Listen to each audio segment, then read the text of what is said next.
Akuramukije wewe udahema kubana natwe makuru n'ibiganiro byacu yose tudahema gushikiriza kuri ndebesha kure ya nyari nayo yacu ya Isange TV.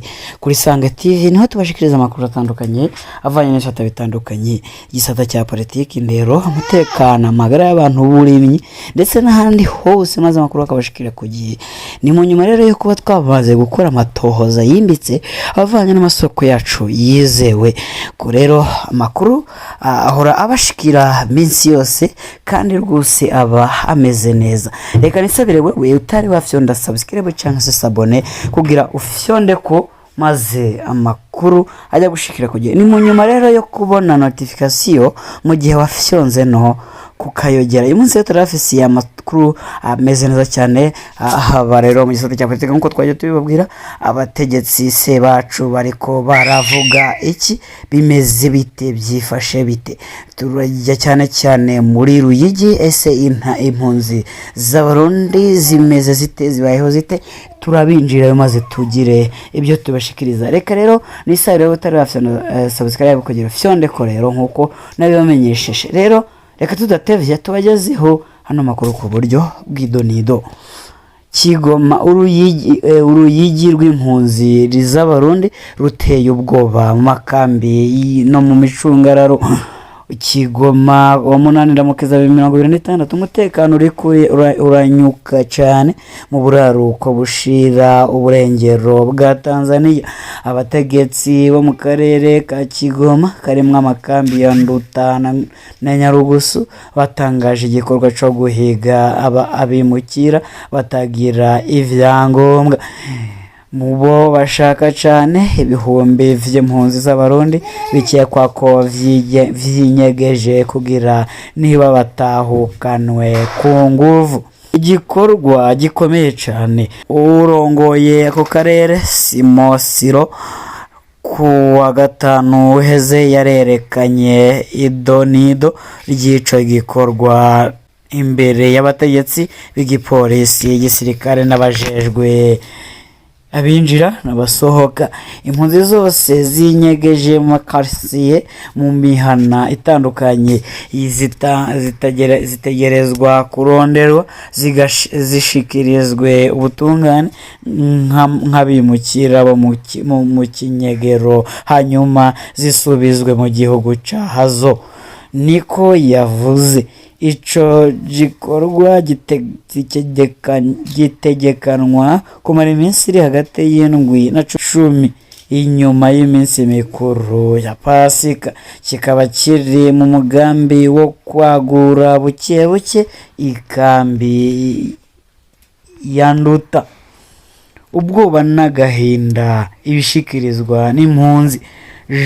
Afise imyaka 32 agira ati, igihe cyose umuntu adosoye ku muryango canke imodoka y'igipolisi irenganye, umutima wanje urahagarara. Turazi ko dufashwe tuzosubizwa mu Burundi ku nguvu. Abanyagihugu bashobora kutavuga, dusa n'ababaye mu mutego udahera. Maria, nyina w'abana 3, avuga ati, abana banje ntibagikinira hanze, agakomye kose turakangukwa, ntitukigira umutekano no mu mahema yacu. Samuel, impunzi bo muri hangari Induta, yongera ko iti, igice cy'inzu zacu carasituwe, turara imiryango 5 mwihangare imwe, nta bitanda canke ivyo kwivubika bikwiye dufise. Abana bararwara kubera ubwinshi bw'abantu no kwegerana cane. Ivangura mu vy'amagara y'abantu. Abana b'Abarundi baribagiwe ibijanye n'amagara y'abantu, bituma abantu bumva ko bariko bararenganywa. Ikambi ya Nyarugusu irimwo Abarundi b'Abanyekongo n'Abanyekongo, ariko Abarundi nibo bakorwa ko cane. Abana b'amezi 9, umwana umwe w'imyaka 5 barirukanywe mu bibanza byo gucandagirwamwo. Batubwiye ko imiti yaheze kuri twebwe gusa abarundi, ni kumwe mu baremesha kiyago asigura.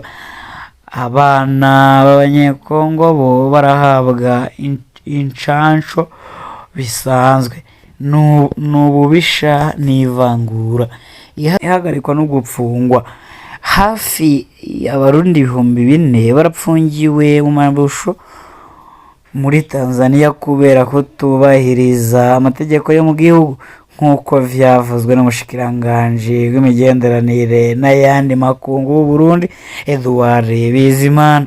Clarisse Impunzi y'Inyarugusu ati: narabonye imiryango ifatwa ikajanwa mu gasho kubera gusa ko itari ifise impapuro nyazo. Abana n'abavyeyi bararira batazi ico bafatiwe. Amashirahamwe mpuzamakungu aratabaza. Amashirahamwe menshi aharanira agateka kazina muntu avuga ko ubuzima mu makambi ya Nduta na Nyarugusu buriko burahinduka nabi cane. Yagiriza abategetsi ba Tanzania ko bariko baragomba gusubiza mu Burundi impunzi ku nguvu, bikaba bihonyanga amategeko mpuzamakungu yo kutatahukana umuntu aho ashobora guhura n'ingorane, nubwo ishirahamwe mpuzamakungu ryitaho impunzi HCR ryagumye ritabaza. Ayo mashirahamwe ashimika mu gusubiza impunzi mu gihugu cazo bikwiye kuba ku bushake bwazo, mu mutekano no mu cubahiro. Ivyo bavuga ko bitubahirizwa muri ayo makambi. Kongereza ikiringo bituma amagorwa yiyongera. Makambi ya Nduta na Nyarugusu yarateganyijwe kwagurwa mu mpera za Ntwarante no mu mpera za Ruheshi 2026, ariko hongerejwe ukwezi kumwe ngo bahatunganywe neza gutahukanwa impunzi. Ku mpunzi ico kiringo carongewe nk'ikigira ico gifasha, ahubwo congera ubwoba n'ubuzima bugoye bari basanzwe barimwo. Tanzania iracarimwo impunzi z'abarundi zirenga 100,000, benshi bakaba bahunze inyuma y'imvururu za 2015 zadutse kubera kwiyamiriza ikiringo ca gatatu ca Perezida Pierre Nkurunziza cateye impari. Ubu kazoza kabo ntigatomoye neza, hagati yo guhungurwa ku nguvu, ubwoba bwo guhigwa n'ubuzima bugoye.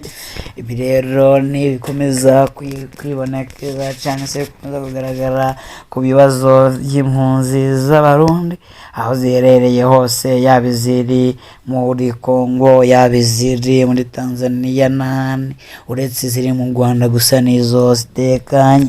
Ahandi ho zibayeho nabi.